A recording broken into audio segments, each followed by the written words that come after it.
Welcome, Dr. BA. Welcome, Renee, to another reasonably spontaneous conversation. Hello, authors. Hi, Dennis. Great to see I you. love talking with authors and having reasonably spontaneous conversations with you because in the beginning, there was the word. And that's what y'all are doing. So please tell me now, you are an aunt and a niece, and you decided to start writing together. And I want you to let's talk about the Quilted Journeys Mysteries and that. And so pick a place to start, Dr. BA, and let's talk. Well, Dennis, it's interesting you would put it that way because Renee, I don't think we actually decided to do this, did we? Renee asked me a question and it just sort of mushroomed from there. She was visiting from Houston. I'm in Georgia. And she saw a stack of my quilts. I do hand quilting. And she said, "Tell me about your quilts." And I'm like, "What's there to tell? I mean, I do the quilts." And she said, "Well, no, what about them?" And when we got to the one, I realized each one actually did have a story, because they're such a big part of your life. You do them for a while. And when we got to the one about that I had done to commemorate the 200th birthday of my great grandmother, who was born in 1815 and enslaved, and as it turns out, I didn't realize this, was born in Alabama. I only knew family from North Carolina. And that's where I actually found her in the census. When she asked the question, Renee said, when I answered the question, Renee said, "We should write a book about a quilt." Well, let me step in there because wait, you're missing some really important Okay. stuff that bears the repeating. So I actually I've always known my aunt quilted. That's all, we all know that. Sure. The stacks of quilt were different because she never had them stacked up before like this. They were just all over the place, stacked up. Why, Aunt Dawnnie? Why are these blankets stacked? Your quilt stacked up? Well, something happened in her basement, which meant that she had to bring everything upstairs, and that just let it breathe. In my opinion, it was breathing, and so it required discussion because there were so many and they were so beautiful. And I thought, let's put your story out there. Let's have your quilts on display. Let's do that. Plexiglass, put them up there and then let them hang and they can be out for everyone. But in the meantime, what they can do is push a button and you can tell the story of the quilts. So that I started recording her, telling her stories. And I just said, this is not just something that it can be like out there and hopefully people listen or hopefully people will go to this event where they can look at these beautiful quilts. So why don't we do something that's a little bit more impactful? What if we wrote a book? And then immediately, once we started talking about writing the book, we knew it had to be a series. My Aunt Dawnnie has so many stories. She's just a storyteller, and every culture has a storyteller, right? And if you have one in your family, it's even better. So that's our Aunt Dawnnie. And that's my mom's sister. And so I have known her all my life. And she's been a big part of it. So, and she's the one that got me reading too. So that was like right up her alley to do books.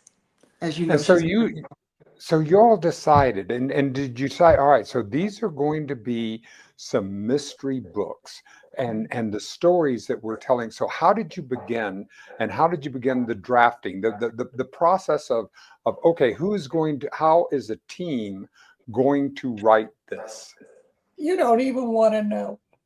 It was Well, I just, believe me, I know the creative process is messy, well, so it varies so much, Dennis, from person to person. And when Renee asked that question, and it is important for me to say this. I write legal textbooks, right? That's what I do.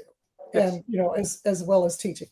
Well, Renee is extraordinarily creative. That's like who she is in the world. She's always been that way in some way, shape, or form, whether it's dancing or telling stories or whatever it is, just dreaming up stuff. So But the thing about it is she has wonderful ideas, and very often they don't come to fruition. So for me, when I sat down the next morning and said, okay, so what happens? I opened up the computer. Woke me up, by the way. So did I?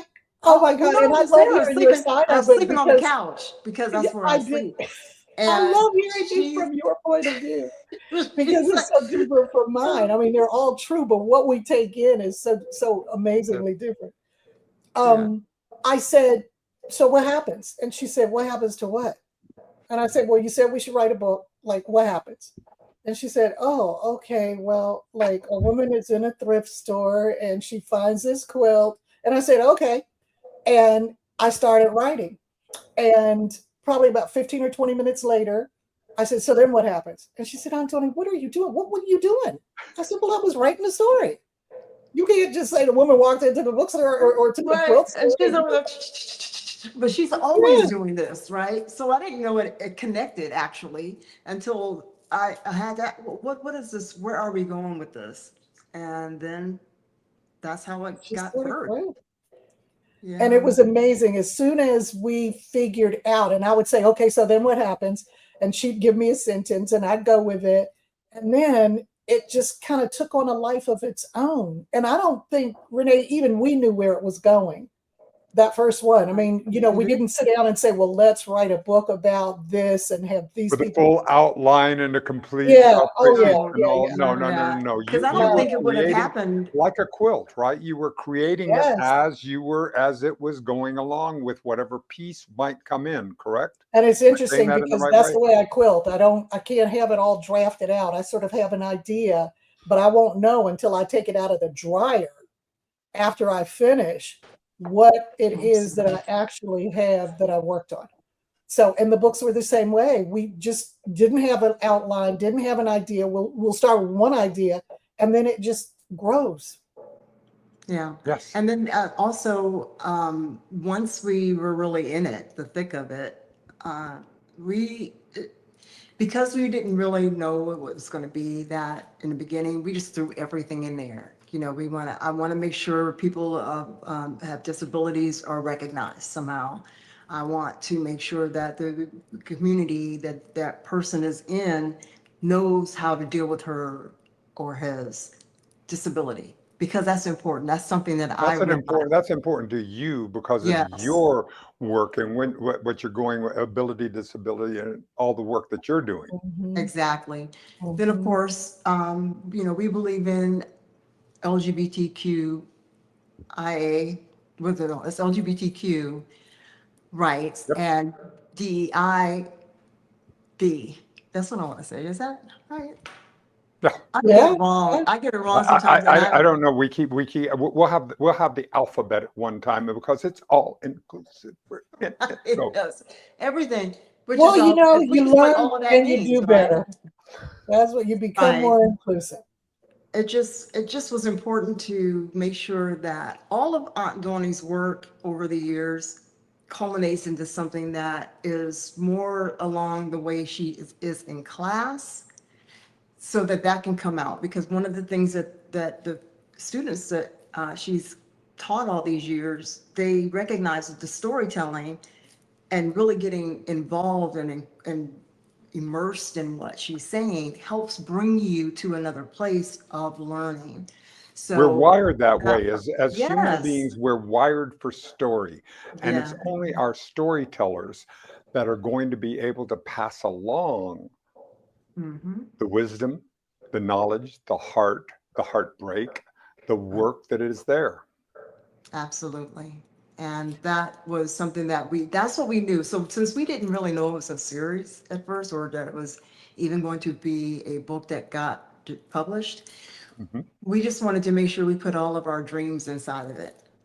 And those dreams came true inside of these characters, which I absolutely love. We wrote so we had to do a lot of stuff. So I had to write the Bible, meaning the book of birth, to these characters, what their background was, all of that, so we can always reflect to it, because we have a lot of characters in the book, and the book has a lot of character. And I wanted to make sure we were being honest with the historical stuff that we have in there, but also be engaging and recognize that everyone doesn't learn with a bully club. They learn by immersion, and let's just do that. And I think That's a that we were really able to important achieve it. piece for us.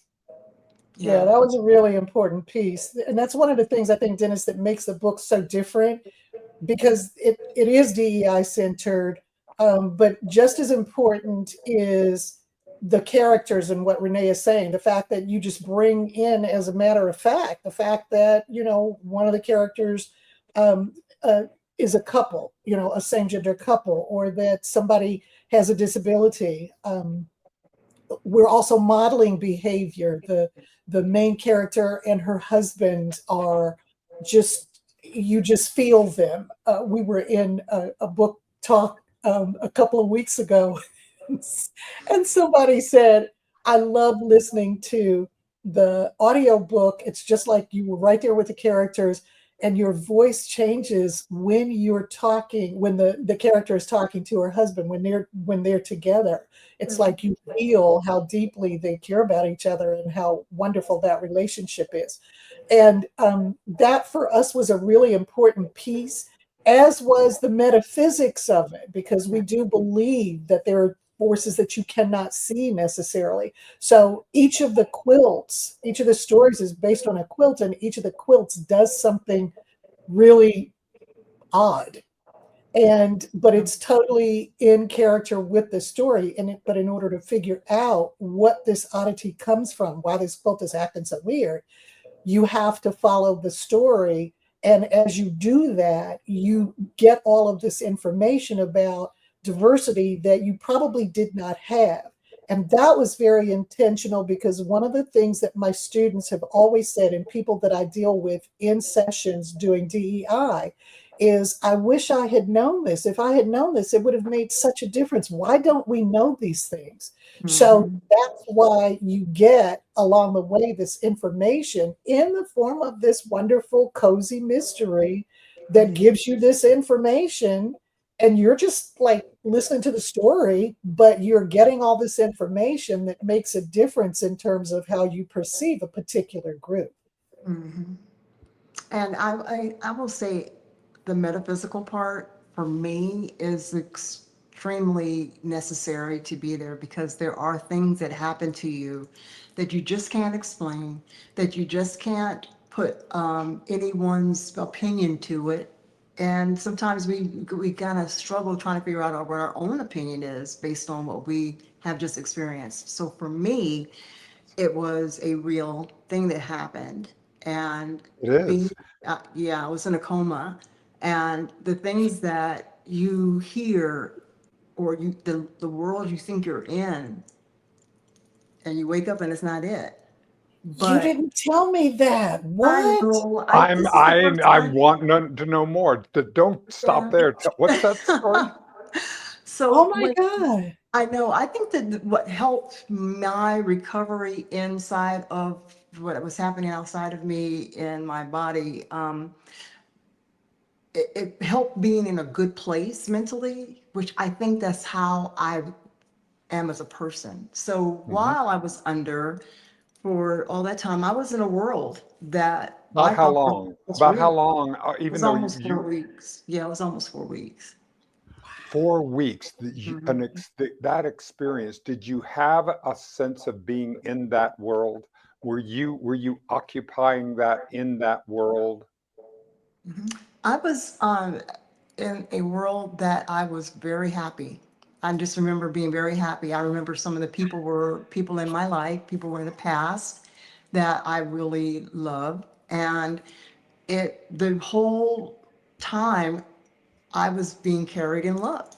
Because that was all the people Renee, that I that wanted is around me. extraordinary. I know. Uh, That's why I don't have any problem with the metaphysical part. I think it's absolutely correct. I know that yes. when Oh my God. the struggle was when I came out of the coma, I because bet. I thought I was in that world, and people were telling me, no, no, you weren't. There's no way you could have gone there last night because you're in a hospital in a Wow. coma. So I didn't. had no, I didn't, it took a long time. It took probably about 6 months for me to get it together, that there were some dual forces happening. And I believe with all of my heart, everything in me, that that is what carried me through and got me into a place where I was able to recover, because I had congestive heart failure twice while I was in a coma. So, That's amazing. Not just recover, but do what you were put here to do. yes, That yes. was a huge piece of that. And It that's the was not part I your can time, never, and they were there with you to remind you of that. Yep. Oh my God, Renee, that is extraordinary. I love it. You know Dennis. what I love about the you know that what Shakespeare said, that there are more things in heaven and earth that are than are accounted for in your Absolutely. philosophy, yeah, Horatio. So absolutely. that is, I mean, we know that all the way from there to our quantum mechanics, and we know that things that are below that things that are emerging, and you're getting a chance to do that. So you put this into the story. So you have the elements, Yeah. of life. And one of Yes. the things that I love about the concept of diversity, I mean, when you go to your garden, Dr. BA and Renee, do you garden also? Absolutely not. Me neither. So good. We're gonna I let eat the we're food gonna from the let your Oh garden. audience my God. do this. But anyway, when you go into your garden thrives because there is a diverse ecosystem, Mhm. because you have that, because there's a monoculture, Yeah. it drains the soil. It, Mm. it makes it very difficult to replenish. And I believe that my mind requires diversity of thought. My experience requires diversity in order to be able to flourish. I believe we humans require that. And that's what I love about it. And that's what so pains me about the current climate that talks about diversity, equity, inclusion as and twist the meanings of it, and Mhm. it takes it out of there. So I love that we're doing this through storytelling, that you're able to bring this back into Yeah, good sense, into good human experience of what we all can need. This is what we need for us. Yeah. absolutely. Yeah. Absolutely. I love that. I think that's Yeah. very much, Renee, don't you think so? The way we I think of think, it? especially, let me tell you that when this happened in November, Aunt Donnie and I, we couldn't even talk to each other for a good Mhm. minute. And then when I did talk to Aunt Donnie, and I mean a minute, like a month had to go by, because it's just devastating in terms of our world. And Donnie being the lead in something of this magnitude over the work that she's done on all of her life, uh, including in the White House. This is a dismantling of everything she has become, and the things that we started doing together in the books. And she wanted to crawl out of everything and just stay under the sheets, and so did I. I came out of it first, but she started to wonder if she should stop doing some things. And I believe that, and I told Auntie Donnie, I think this is the time to lean in hard. We need to go hard. We need to take back the meaning. We need to take it back, just like the word woke.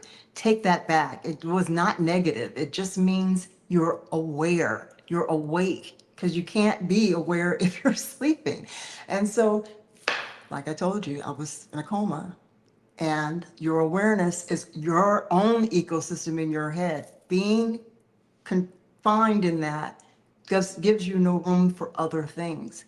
The reason why diversity is, like you said, so important is because it opens our minds, our attitudes, our concepts, our reality to something that is more shared, and you can find that commonality in people all the time. I don't care what you're doing.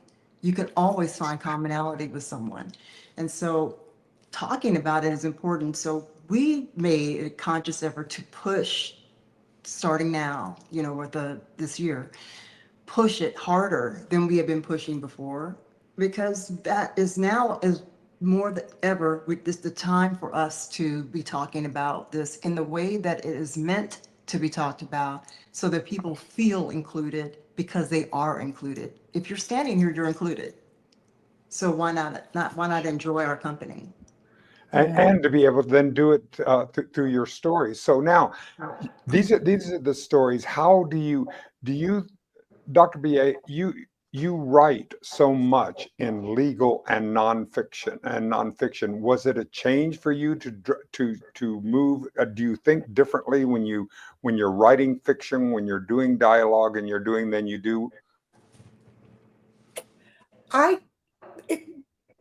This is seamless for me. I do DEI because it is not only a legal concept that I very much was a part of constructing in 1982 or since 1982, but it's also my life, Dennis. So, I have 3 daughters. I have 3 nieces.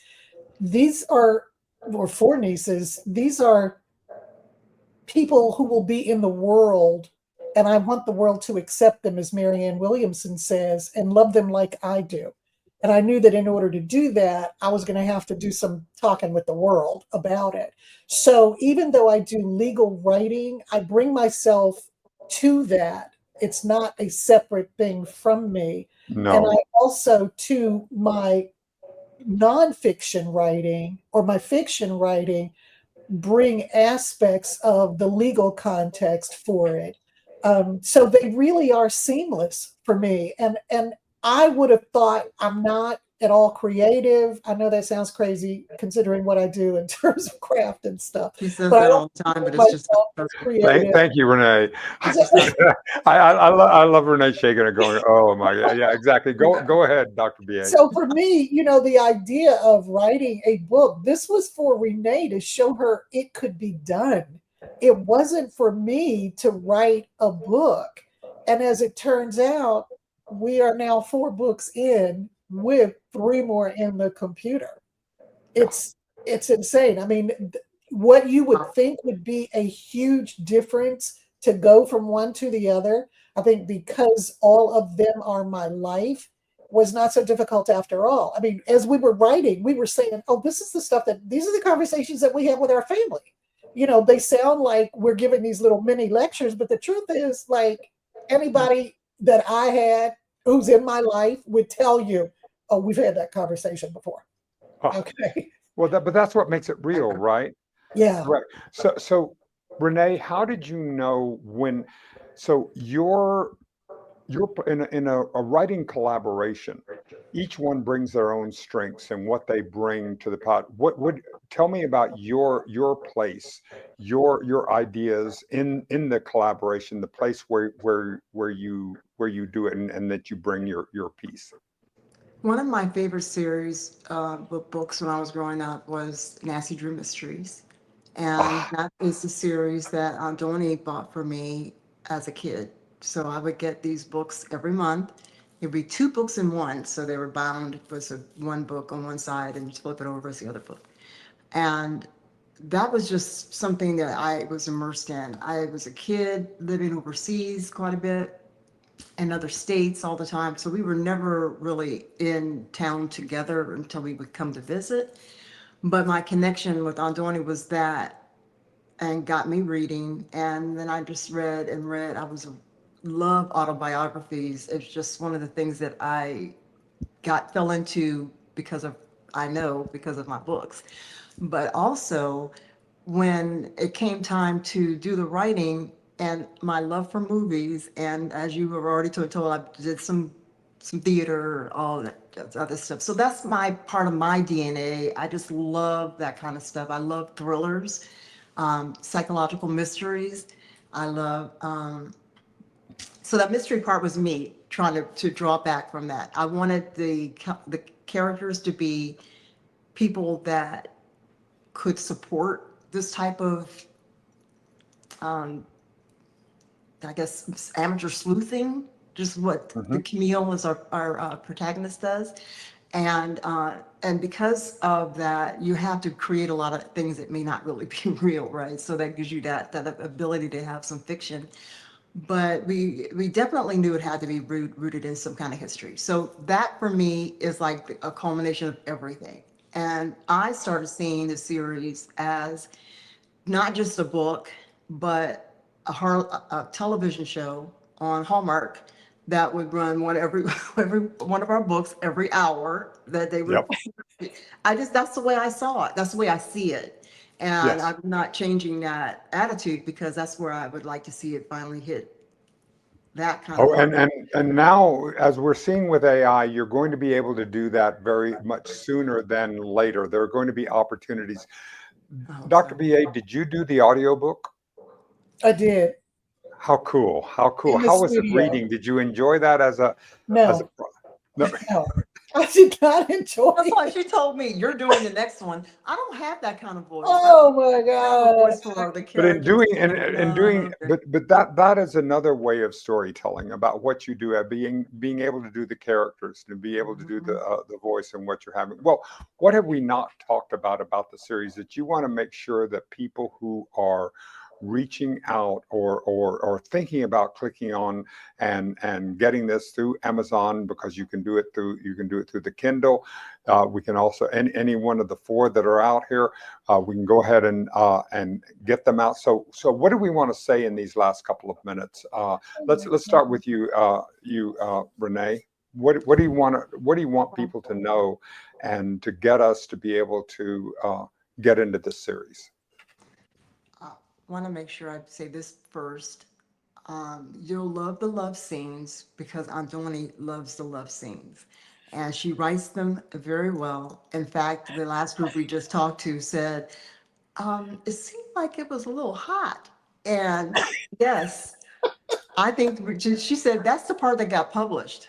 So I think we've got a whole other series in the making for a Harlequin romance, which may be something even deeper into her arsenal of talent.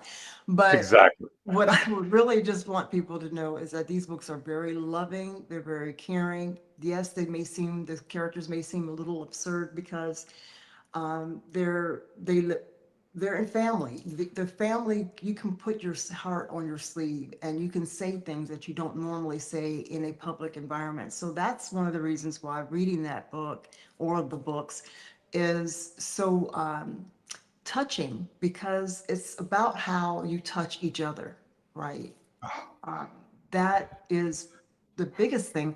But I do think that our premise is important to know as well. And it is all about love, as I'm sure Andoni will tell you, because that's her theme. And she Mhm. writes it well. And it's all about caring for the other person. I don't have to know you to care about you. I need to Yeah. know about things to be able to foster a care for someone. And that's what these books do. And I hope that people take that away from it and love it as much as we do.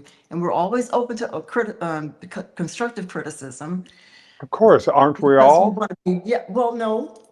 I think we Oh, know you're right. somebody. I You're think we right. know I'm somebody not. right now who It's one does of those that. things I will say, and then when I get it, I go, "Ouch!" But you're right. I want to be. That's an aspiration, is to be able to be there. Wonderful. Well, Dr. BA, how wrap it up for us? I would want people to know that they're wonderful stories unlike anything they've ever seen before, and that in having the story be what you think you're reading, you're actually getting more information. So it's like a bonus. You're getting a Exactly. great story, but you're getting this other information as well that helps you in your life with your daily travails, traveling this road with all these people who may be different from you, which has Wonderful. now, been brought to the forefront for us. So any tools that we can use to help us with that are a good thing. Mhm. Wonderful. Thank you, Dr. BA. As I have met a friend. I have a friend in you, Renee. I've just met you, and I look forward to be able to continue to build a communication with you. And thank you, everybody, and thank you, everybody, for coming. And the link to Amazon to the series will be on the console, and we will make sure that we publicize it and send it out. You send it out to all your people, to all the quilting guilds that are out there, to everybody that would be able to enjoy this and the stories. So Awesome. thank you, Dr. BA, and thank you, All Renee. right. Thank you for Thank having you us. I really so much, appreciate it. Dennis, We for were able to having talk us.